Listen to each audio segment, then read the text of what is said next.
Duha ka posibleng weather disturbance gawa sa Philippine Area of Responsibility ang gibantayan karon sa Pag-asa. Samtang 11 ngadto sa 14 ka mga bagyo ang gipaabot nga musud sa nasod sugod karong Hunyo hangtod sa Nobyembre. Tong Sayran pinaagi ni ining report.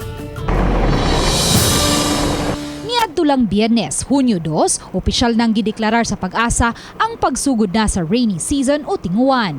Apan gitataw sa Pag-asa nga ang nasinating pag-uwan-uwan sa nakalabayng mga adlaw mugna sa thunderstorms nga dala sa hanging habagat.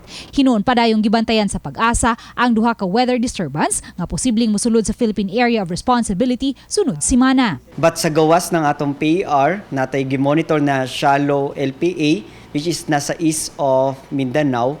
And natay low pressure area na gimonitor diri sa gawas ng PR sa may West Philippine Sea.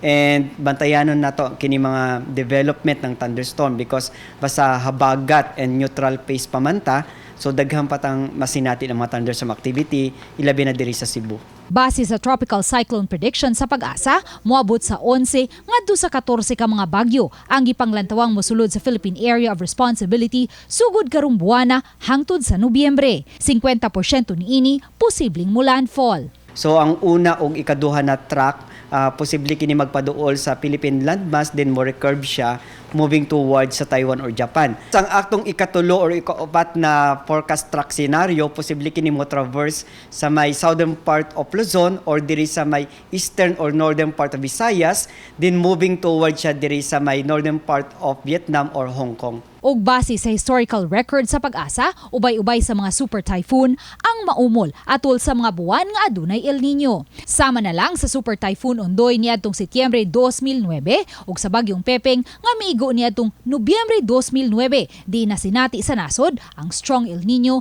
gikan Hunyo 2009 hangtod Abril 2010 ug ang bagyong Yoyong nga miigo niadtong Nobyembre 2004 di na sinati usab sa nasod ang weak El Nino gikan sa Hunyo 2004 hangtod sa Marso 2005.